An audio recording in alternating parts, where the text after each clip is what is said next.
Je suis un être humain, je peux avoir été manipulé, je le reconnais. Je n'ai pas cru que manipulé par qui, que le président Joseph Kabila, tel que je l'ai connu, pouvait prononcer un discours tel qu'il l'a prononcé le 23 mai 2025. Je n'ai pas pensé que cela pouvait arriver. Il a roulé tout un peuple. Je me suis rendu compte que moi, personnellement, il m'a roulé. Est-ce qu'il a roulé tout le peuple? Je ne sais pas. Il y a plus d'1 an que Félix Tshisekedi nous dit que l'AFC, le M23, ce sont des créations de Joseph Kabila. Peu de gens l'ont cru, y compris moi. Je ne l'ai pas cru. Mais c'est Joseph Kabila lui-même, dans son discours du 23 mai, c'est lui-même, à travers l'itinéraire qu'il a pris pour entrer au pays, en passant par le Rwanda, que lui et nous considérions comme le cercle, le centre de tous les maux dont souffre le Congo aujourd'hui, c'est lui qui a donné à notre crédulité l'occasion d'évoluer et de comprendre que Félix Tshisekedi avait raison de le présenter comme quelqu'un qui a des accointances avec tous les malheurs qui nous arrivaient. Mais vous savez, c'est tout à fait compréhensible. Un chef d'État comme Félix Tshisekedi dispose des canaux d'information que nous, les Congolais lambda, nous n'avons pas. Je peux être député, je n'ai pas les mêmes canaux d'information qu'un président de la République. Donc pourquoi est-ce qu'on peut nous faire le reproche de n'avoir pas eu l'information? Lui, il a des gens qui sont payés et pour aujourd'hui, vous en êtes l'informer au jour le jour. Aujourd'hui, vous en êtes convaincu. C'est Joseph Kabila qui nous a convaincus par ses propos et par son comportement. Qu'est-ce que vous attendez des Kabila? Parce qu'aujourd'hui, vous dites que vous avez été littéralement roulé. Mais qu'est-ce que vous attendez des Kabila? Il vous a roulé en quoi? Qu'il fasse un monde honorable, qu'il reconnaisse que les problèmes du Congo, ce n'est pas un problème congolo-congolais, que les problèmes que le Congo affronte aujourd'hui, c'est une agression militaire du Rwanda. Une agression qui a commencé en 1996, du vivant de son père. Donc qu'il reconnaisse cela, qu'il fasse un monde honorable et qu'il rentre à la maison. Qu'il rentre parler entre Congolais et qu'il laisse le gouvernement Tshisekedi régler le problème de l'agression extérieure que le Rwanda nous impose depuis 30 ans. Et Tshisekedi s'y prend très bien. Il ne faut pas lui mettre des bâtons dans les roues en venant faire le relais des discours prétextes, faire le relais des propos sophistes du régime de Paul Kagame. La nation est en détresse. Barnabé Kikaya a raison de le dire. La souveraineté est menacée. Il a tout autant raison. Mais ce qui manque dans cette analyse, c'est la cause. D'où vient la détresse de la nation congolaise aujourd'hui? D'où vient la menace à la souveraineté congolaise aujourd'hui?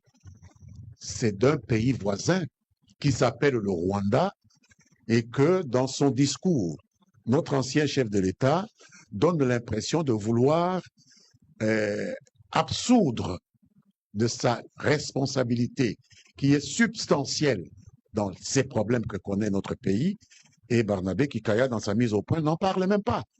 Donc, il y a détresse, il y a menace sur la souveraineté, mais tout cela, c'est nous qui sommes menacés, qui sommes la cause de la menace. Donc, nous nous menacerions nous-mêmes, nous nous mettrions nous-mêmes en détresse. Le Rwanda n'est pas là avec sa force armée, n'occupe pas Goma, n'occupe pas Bukavu, n'est pas aujourd'hui en train de menacer Uvira. Donc, cette cécité-là, c'est ça qui me perturbe.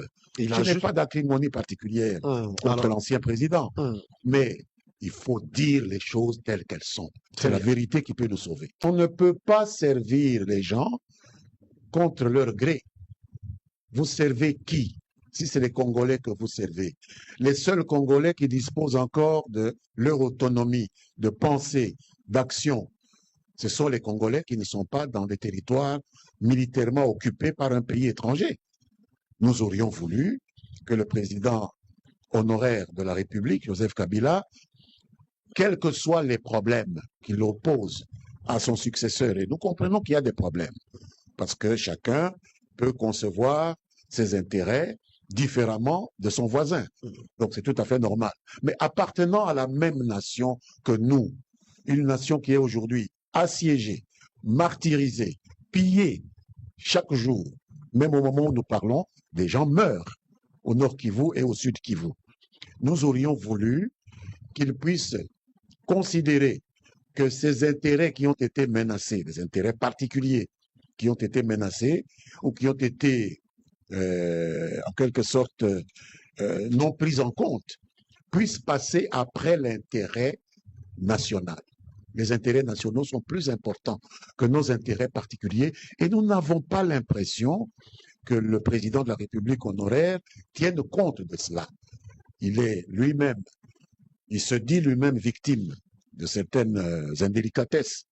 Il peut nous expliquer de quoi il s'agit, mais cela ne peut pas justifier qu'il puisse devenir aujourd'hui le relais d'une force étrangère qui écrase sous sa botte des Congolaises et des Congolais du Nord Kivu et du Sud Kivu, que nous puissions, de sa part, sentir comme un appel à passer l'éponge sur des centaines de milliers, que dis-je, des millions de Congolais qui meurent chaque jour sous la férule des forces d'agression rwandaises qu'il veut laver de toute leur turpitude.